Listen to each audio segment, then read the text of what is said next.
უსაფრთხოებისკავთ ადგილი. Ფიქრობ ძალიან საინტერესოა ის განცხადებები, რასაც 2 დღეა ჩვენ ვისმენთ. განსაკუთრებით საინტერესოა, იმიტომაც რომ 3 დღის წინ შედგა კობახიძისა და რუბიოს სატელეფონო საუბარი. ამას მოყვა მერე მთელი რიგი პროცესები, რასაც ინტერვიუს მსვლელობისას მე შემოვიტან ჩვენ საუბარში. თავად კობახიძეს დამატებითი რაიმე განმარტება, განცხადება აღარ გაუკეთებია, რაზე შეიძლებოდა ისაუბრეს მან და ამერიკის შეერთებული შტატების სახელმწიფო მდივანმა, მაგრამ კალაძე 2 დღეა საუბრობს რომ მოხდება ურთიერთობის გადატვირთვა. პირველ რიგში თქვენ ელით თუ არა რომ მართლა არის შესაძლებელი ამ რეალობაში მოხდეს ჩვენი და ამერიკის შეერთებული შტატების ურთიერთობების გადატვირთვა, ამერიკის შეერთებული შტატების, რომელთან სტრატეგიული პარტნიორობის რეჟიმი აღარ გვაქვს. ჯესეთი ჩვენ კახი კალაძის განცხადებას უნდა მივცეთ მოკლე შეფასება, ეს ზოგადად საინფორმაციო ქაოსის შემადგენელი ნაწილი არის. ეს არ ახალი არის, ახლა მე ვერ ვიტყვი რომ კალაძე ამას გაცნობიერებულად აკეთებს, მაგრამ ეს საინფორმაციო ველში თავის დროზე ცნობილმა კემბრიჯ ანალიტიკამ შემოიტანა. ახლა სერიოზულ თემებზე რო გადავიდეთ და ვეცადოთ რომ შეფასება მივცეთ. ანუ კალაძე ჩავთვალოთ არასერიოზული განცხადების ავტორად. კალაძეს განცხადებას მივცეთ იმ დოზის შეფასება, რაც ახლა გავაკეთეთ და მეტად ალბათ არ ღირს რომ მეტი დრო დავუთმოთ. ახლა რაც შეეხება დანარჩენს, ახლა ჩვენ ვნახეთ 2 განცხადება, ერთი სახელმწიფო დეპარტამენტის მხრიდან ძალიან მომცრო და ვნახეთ საქართველოს მთავრობის განცხადება. ბუნებრივი არის ახლა ყოველთვის იმის მომხრევა, რომ ნებისმიერ საკითხზე შეფასება ხდებოდეს დოკუმენტებით და არა მოარული ხმებით. თუმცა არც ერთი დოკუმენტი და არც მეორე ისეთი განცობის საშუალებას არ იძლევა, რაც ჩვენ დღეს გვესმის არ ერთი მხრიდან, არ მეორე მხრიდან, ქართულ სივრცეში. მაგრამ მე მოვისმინე თქვენი, ესე იგი, შესავალი სიტყვა, რამდენად შესაძლებელი არის ხო გადატვირთვა. იცით შესაძლებელი არის, მაგრამ გააჩნია რა დოზით. და მე ვეცდები ახლა განმარტო. ზოგადად ტრამპის ადმინისტრაცია ასეთ დასაშვეობას, ასეთ შესაძლებლობას ტოვებს, როგორც სტრატეგიული უსაფრთხოების დოკუმენტი შეერთებული შტატების, სადაც საუბარი არის, რომ ამერიკის შეერთებული შტატები ინტერესთა მიხედვით შეიძლება ურთიერთობდეს და თანამშრომლობა სიტუაციური თანამშრომლობა ურთიერთობა აქ არ არის საუბარი სტრატეგიულ ჩარჩო ურთიერთობაზე გააბას ნებისმიერ რეჟიმთან მიუხედავად იმისა დემოკრატიული არის თუ არა და ჩვენ ვნახეთ პრაქტიკაში ამ დოქტრინის განხორციელება. ახლა ვენესუელას кейსი საკმაოდ საგულისხმო არის და მე ყოველთვის ვამბობ რომ ჩვენ უნდა ვნახოთ ეს ერთჯერადი გამონაკლისი არის თუ ერთგვარ ეს თქვა თარგა და პრეცედენტად დამკვიდრდება. ამიტომ როდესაც ჩვენ ტრამპის ბუნებაზე ვსაუბრობთ, ბუნებრივია ხომ ასეთი დასაშვეობა არის, მაგრამ მოდით ახლა ჩვენ ვეცადოთ დოზირება, თქვა ამის ხარისხი განსაზღვროთ. ჩემი აზრით ის მოლოდინები, რომელიც ჩვენ გვესმის, განსაკუთრებით ქართული ოცნების მომხრეთა მხრიდან, რომლებიც როგორც წესი მოვლენებს წინ უსწრებენ და ცდილობენ, ეს თქვა ესეთი ბუნდოვნობა შექმნან, ცოტა ნაადრევი არის და რატომ? ეხლა ზოგადად გასაგები არის ჩვენ ვახსენეთ აღმასრულებელი ხელისუფლება, მაგრამ ჩვენ მხედველობაში უნდა მივიღოთ კონგრესში არსებული განწყობები. საერთოდ ზოგადად მიუხედავად იმისა, რომ ამერიკულ დემოკრატიას დღეს არაერთი გამოწვევა ახასიათებს, მთლიანობაში გადაწყვეტილება მიიღება ინსტიტუტების მიერ და ეს არ არის მხოლოდ 1, 2 ან 3 ადამიანის მიერ მიღებული გადაწყვეტილება. ეს ერთი საკითხი. მეორე მე დამაფიქრა იმანაც, რომ როდესაც ასეთ საკითხზე არის საუბარი, რომ შეიძლება თუ არა გადატვირთვა და ახალი ურთიერთობების აგება, მიუხედავად ჩვენი პატივისცემისა სახელმწიფო მდივნისადმი, ჩვენ ვიცით ისიც, რომ აი ტრამპის თარგი ვახსენეთ, მისი მიდგომა, რომ ზოგადად ასეთი საკითხებით შეერთებული შტატების მხრიდან აბსოლუტურად სხვა ფრთა არის დაკავებული. ეს არის ჯარედ კუშნერისა და სტივ უიტკოფის. ამიტომ კიდევ ერთხელ ვამბობ, არ მინდა არავითარ შემთხვევაში დავაკნინო რუბიოს მხრიდან, ასე ვთქვათ, ასეთი საუბრის გამართვის ფაქტი, მაგრამ როდესაც რაღაც ფუნდამენტურზე არის საუბარი, სტრუქტურულ ცვლილებაზე, თვისობრივ ცვლილებაზე, აქ აბსოლუტურად ეს ვთქვათ, სხვა პირების ჩართვა ხდება. მოკლედ რო ვთქვათ რა, თავისთავად ცხადია, ფაქტი არის ძალიან მნიშვნელოვანი. ზარი შედგა სახელმწიფო დეპარტამენტსა და კობახიძეს შორის და ამის დაკნინება, რა თქმა უნდა, მნიშვნელობაში არის შეუძლებელი, მაგრამ ჩემი აზრით გადამეტებული შეფასებების მიცემა, სწორედ რამდენიმე ფაქტორის გამო, რაც ახლა მოვნიშნე, ალბათ ესე ძალიან ჭარბი მოლოდინებისა და დაუსაბუთებელი მოლოდინების შექმნა. რომ არ იყოს ბატონო ვიქტორ ღია რუსული პოლიტიკა ამ ქვეყანაში, რომ არ გქონდეს ჩვენ წინ, სულ რაღაცა, სულ ცოტა ხნის წინანდელი კობახიძის ვიზიტები ირანში, აიათოლა სიკვდილის რის გამო გამოცხადებული სამძიმარე, მერე ისლამური რევოლუციის მიღებაზე მისვლა ოცნების წარმომადგენლების და ასე შემდეგ ამისთვის დროს აღარ დავკარგავ და რომ არ გქონდეს ყველაზე მთავარი ირანში მიმდინარე პროცესები, შესაძლებელია მართლაც არავის მიენიჭებინა ესოდენ დიდი მნიშვნელობა. მაგრამ აი სწორედ ამიდან გამომდინარე ირანი, რადგან ვახსენეთ, მე მაინტერესებს თქვენი მოსაზრება, როგორ ფიქრობთ, შეიძლება თუ არა რუბიოს და ყობახიძის სატელეფონო ზარი, ჩვენ ვარაუდები უნდა გამოვთქვათ, ეხლა ცხადია, სწორედ ირანს შეეხებოდა და რა პოზიციას დაიკავებს საქართველო, თქვენ როგორ ფიქრობთ, აი მესმის დიდ მნიშვნელობას ნუ მივანიჭებთ, მაგრამ ეხლა მიმდინარე პროცესები ამ კითხვის დასმის საშუალებას ნამდვილად იძლევა. ინგა, ესე იგი, ძალიან კარგი კითხვა არის და ამ კითხვაში ბევრი საინტერესო ქვედინება იმალება. ეხლა მინდა ძალიან დელიკატურად ჩამოვაყალიბო ისევ ტრამპის გადმოსახედიდან და ადმინისტრაციის მხრიდან. მე ვახსენე უკვე სტრატეგიული დოკუმენტი, მე ვახსენე ინტერესების მიხედვით, საჭიროებების და მიხედვით, ხო, აი ამიტომაც დაგისვით ეს კითხვა, ანუ ინტერესების კვალ თუ შეიძლება გადაიხედოს. ამიტომ ჩვენ უნდა ვეცადოთ ეხლა რომ პასუხი ისე ჩამოვაყალიბოთ, რომ თან ვიყოთ ობიექტური და ამავე დროს ძალიან სხვათ ეს პოპულიზმში და უკიდურესობაში არ გადავარდეთ. და რის თქმას ვეცდები ხა, რა თქმა უნდა, დემოკრატია უმნიშვნელო ამერიკისათვის არ არის. და მიუხედავად იმისა, რომ ჩვენ ვამბობთ ინტერესებზე, საჭიროებებზე, ბუნებრივი არის მართვის ფორმას, სტანდარტებს და ადამიანის უფლებებს მათ შორის და ასე შემდეგ, მნიშვნელობა ჰქონდა, აქვს და იმედია სამომავლო დარჩება. მიუხედავად იმისა, რომ აქ ტენდენციები საკმაოდ დამაფიქრებელი არის. მაგრამ იცით, აი ჩემი პასუხი ცოტა სხვაგვარად მინდა შემოგიტრიალოთ. რა თქმა უნდა, პოლიტიკური პარტნიორების საკითხი ქვეყანაში მნიშვნელოვანი არის. რა თქმა უნდა, არჩევნების საკითხი მნიშვნელოვანი არის. რა თქმა უნდა, ინსტიტუციური საკითხები მნიშვნელოვანი არის, მაგრამ როდესაც ჩვენ საუბრობთ აი რესტრუქტურირებაზე, ამ ურთიერთობების ახალი გადატვირთვაზე, ჩემი აზრით, თუ რაიმე მოთხოვნა შეიძლება იყოს ამერიკის შეერთებული შტატების მხრიდან, ეს მოთხოვნა მიუხედავად ამ საკითხების მნიშვნელობისა მაინც გაცდება, აქ უფრო მაღალი თამასა იქნება. ეს თამასა სწორედ უკავშირდება იმ პოლიტიკურ კურსს, უკეთრო ვთქვათ, გეოპოლიტიკურ კურსს, რასაც ჩვენ დღეს თვალნახით ვხედავთ. ამიტომ, როდესაც ვთქვათ, გადატვირთვის რესურსზე იქნება საუბარი, ან ამერიკის მხრიდან, ან საქართველოს მხრიდან, საქართველოს ხელისუფლების მხრიდან. რისი დამთმობი არის ამჟამინდელი ხელისუფლება, გამომდინარე სწორედ იმ კავშირებიდან, ხილული თუ უხილავი კავშირებიდან, რაც მას აქვს. აქედან გამომდინარე, ამიტომაც იცით, მე ასე ვთქვათ, ასეთი გადატვირთვის ალბათობას ქართული ოცნების პირობებში და ამ ხელისუფლების პირობებში საკმაოდ მოგრძალებულად შევაფასებდი, იმიტომ რომ მეჩვენება, რომ ის კლანჭები რომელშიც ეს ხელისუფლება არის მოქცეული გეოპოლიტიკური გავლენების კუთხით, ამ კლანჭებიდან გამოსვლა არც თუ მარტივი არის და შესაბამისად ის დასათმობი რესურსი მასალა, კიდევ ერთხელ ვიმეორებ, მიუხედავად მნიშვნელობისა იმ საკითხებისა, რაც ჩვენ ჩამოთვალეთ, პატიმრები, მედია და ასე შემდეგ, აქ წესი თამასა გაცილებით უფრო მეტი უნდა იყოს.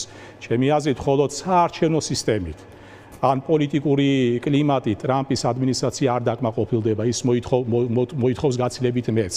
ამ მეტობაზე რამდენად თავისუფალი, ავტონომიური და საკუთარი ასე ვთქვათ, ნებელობითი გადაწყვეტილებით იქნება თავისუფალი ქართული ოცნება, რასაც ჩვენ ვეძახით ქართული ოცნება, მე ყოველთვის ვიმეორებ თქვენს ეთერში, ეს ქართული ოცნება ძალიან პირობითი არის, ეს არ არის ერთპარტიული მმართველობა, მხოლოდ ეს არის მთელი ნაერთი სხვადასხვა ინტერესების, სადაც მათ შორის შედის გეოპოლიტიკური ნაერთის ინტერესების. ამდენად ერთი სიტყვით რო შევკრა ხო და თქვენ ამის საშუალება მომეცით თქვენ კითხვაში, ალბათობა იმისა, რომ იქნება ქართული ოცნება თავისუფალი.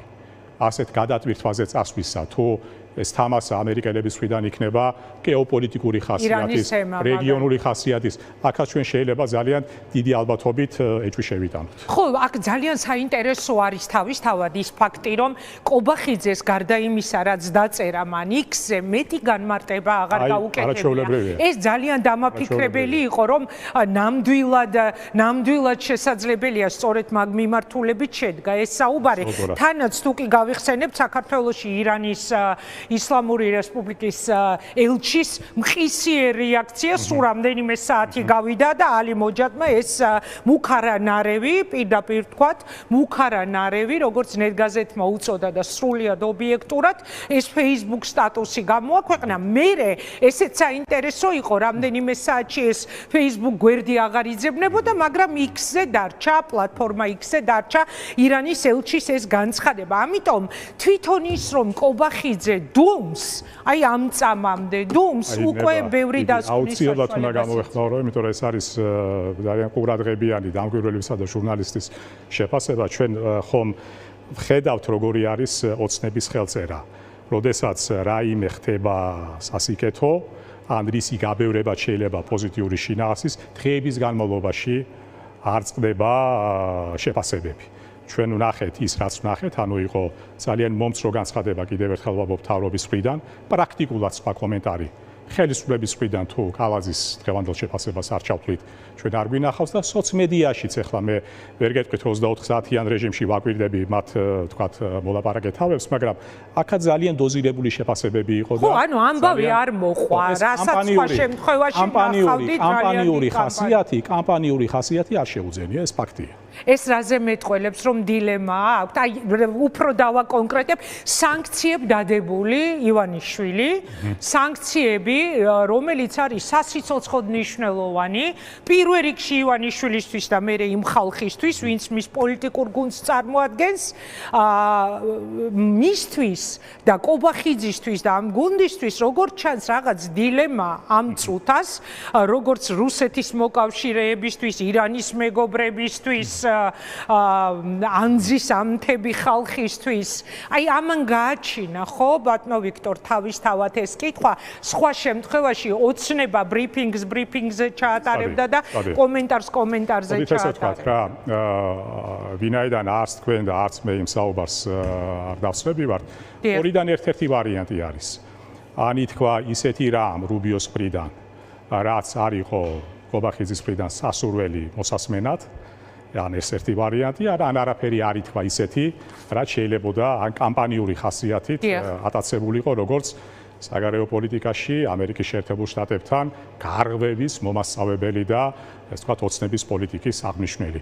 ორიდან ალბათ ერთ-ერთი ვარიანტთაგანი არის საკმაოდ დასაწყისი. ხო, თუმცა იქ კალაძის დღევანდელი და გუჩი კი თქვენ თქვით, რომ მაინც და მაინც სერიოზულად არ უნდა მივიღოთ ერთგვარი საინფორმაციო ქაოსის ნაწილი შეიძლება იყოს ეს განცხადებები, მაგრამ აი ესეთი აქცენტირება, რომ რაღაც ისეთი მოხდება აპრილის თვე დასახელდა, რაც ქვეყანას გაუხარდება და ამ ქალაქს გაუხარდება, აი ამან გააჩინა კითხვები, მაგრამ ფაქტია, რომ ერთს გეტყვით, კახი კალაძეზე კი დაგფირდით, რომ მეტი განცობა ჩემი აზრით ასე მგონია ბატონი კახი ისევე როგორც რამდენიმე ადამიანი ხშირად ამ განცხადებებით უბრალოდ გამოიმუშავებს იმ თანამდებობასაც მათ უჭირავთ.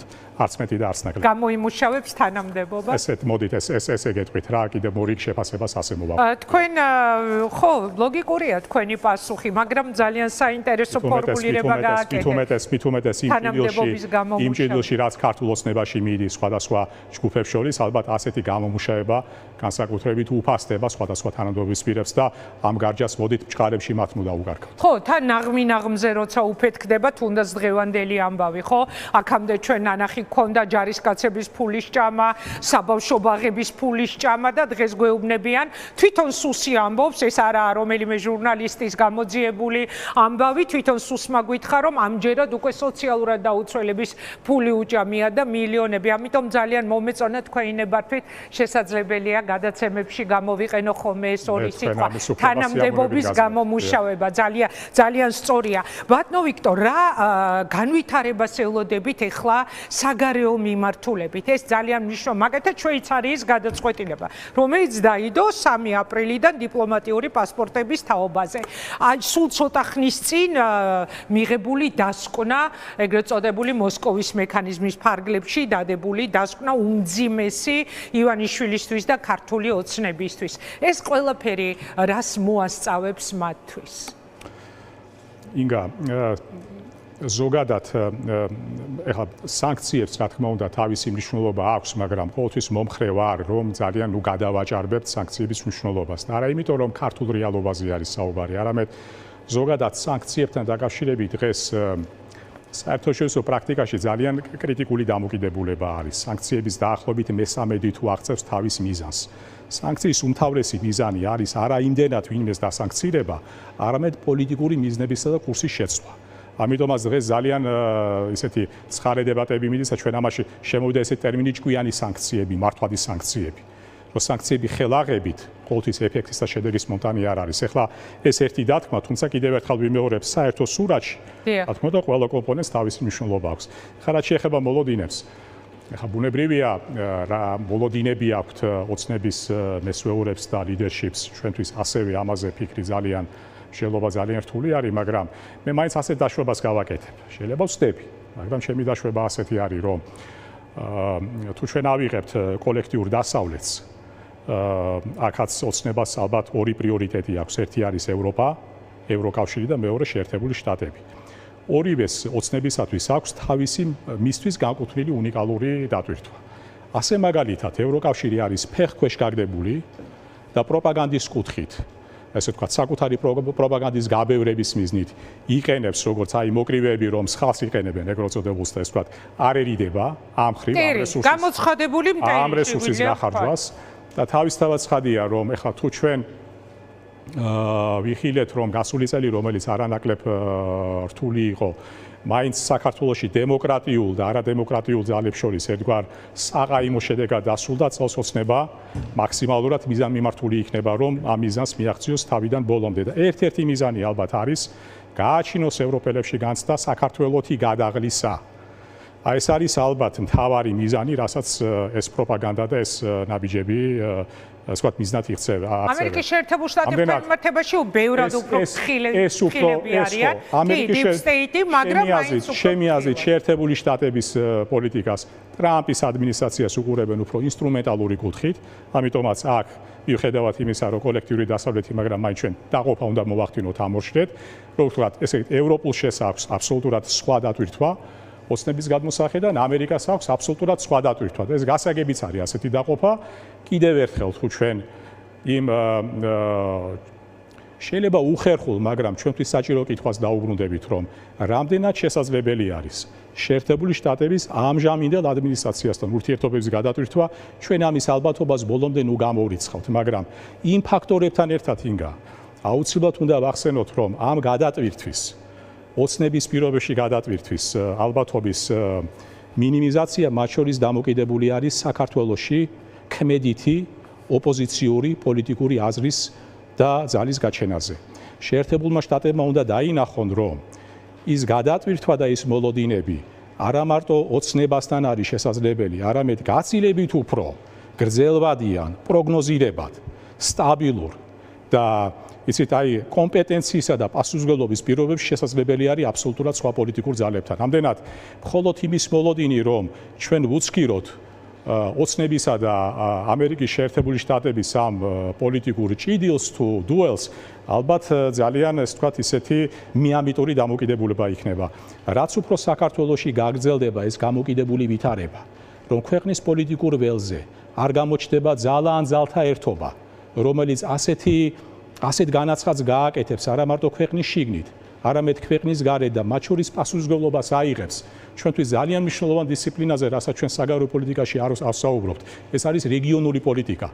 აი თუ ჩვენ ესე ვთქვათ, პოლიტიკურმა ძალამ, ან ძალთა ერთობამ, კიდევ ერთხელ ვიმეორებ, ასეთი როლი საკუთარ თავზე არ აიღო და ასე პოზიციონირება არ მოახდინა, დროთა განმავლობაში შეიძლება, იცით, აი ეს მოლოდინები რომ მხოლოდ ეს თქვათ აი წუძე ვიყოთ ორიენტირებული თუ ჩვენ პოზიტიური დღესასწაული არ შევიტანეთ შეიძლება ამ მოლოდინებმა ჩვენ გაგვიცნოს ძალთა ერთობაზე როდესაც საუბრობთ შეგახსენებდით ცოტა ხნის წინ ხელახლა გაერთიანებულ ოპოზიციის ძალიან დიდ ნაწილს გულისხმობ ოპოზიციურ ალიანსს თქვენი აზრით არ არის საკმარისი მათი ერთობა რომლებიც ამბობენ რომ ჩვენი კარი არ დახურულა ჩვენი კარი არის ღია და თქვენ თუ გიფიქრიათ რომ დაუშვათ ყველანი ერთად შეიძლება აღმოჩნდეთ ერთიან პლატფორმაზე, არ ვიცი, თქვენი და კიდევ სხვები, ვინც არ შესულან მიზნისაკენ სულა, საერთო მიზნისაკენ სულა და ეს საერთო მიზანი არის ქვეყნის განორმალურება, გაჯანსაღება, განკურნება. დიახ. ეს ჩვენ პრაქტიკულად ასეთი ტერმინებითაც შეგვიძლია ვისაუბროთ, რა თქმა უნდა, არ ნიშნავს ერთი ქოლგის ქვეშ ყოფნას. მე ძალიან დიდი პატივისცემით იმ პარტიებისადმი, რომლებიც გაერთიანდნენ, მათ აქვს თავიანთი მემკვიდრეობა, ზოგ შემთხვევაში საკმაოდ წინააღმდეგობრივი მემკვიდრეობაც, მაგრამ ეს კიდევ ერთხელ ვიმეორებ, არავითარ შემთხვევაში არ აბათილებს იმ პოზიტივს, რომელიც მათ გააჩნიათ. თუმცა ვფიქრობ, რომ შეცვლილი კონიუნქტურის მიხედვით მაინც შესაძლებელი არის ჩვენ ვიფიქროთ იმ პოლიტიკურ სტარტაპებზე, ხშირად ამას ვეძახით და ჩვენი ჯგუფით სწორედ ასეც განეკუთვნება ჯერ საქართველოს, რომელთა გაერთიანებამ შეიძლება აბსოლუტურად სხვა პოლუსი შექმნას, რომელიც აი ამ საერთო მიზნის მიღწევაში პროცესს მხოლოდ შეეხიდება. ამდენად, თუ უფრო მეტად ჩავშლი ამ საკითხს, დღევანდელი ჩვენი პოზიცია, როგორც ჯერ საქართველოსი არის, რომ დიახ, ჩვენ საერთო მიზანი გვაერთიანებს, მაგრამ ურთიერთობის ხარისხი, მათ შორის პირადი ურთიერთობის ჩათვლით შეიძლება იყოს ეს თქვათ აი ამ კოოპერაციის შემავსებელი. მე პირადად განვლილი პერიოდის განმავლობაში არაერთ ლიდერს შევხვდი ამ ოპოზიციური პარტიების, ძალიან კარგი კომუნიკაცია, ჩვენ არ ვღალატობ ჩვენ სტილს, რომ ვიყო ძალიან მოგზალებული და ღიანი ამ ურთიერთობებში, მაგრამ კიდევ ერთხელ ვიმეორებ, ქართველი ამორჩევლის გადმოსახედიდან, რომელიც ხშირად ძალიან პრეტენზიული არის, მათ შორის წარსულთან მიმართებაში, მიზნისაკენ მიმავალი გზა ყოველთვის არ განაპირობებს ერთი ქოლგის ქვეშ გაერთიანებას. დიდი მადლობა, ბატონო ვიქტორ და დაგემშვიდობები და ვიდრე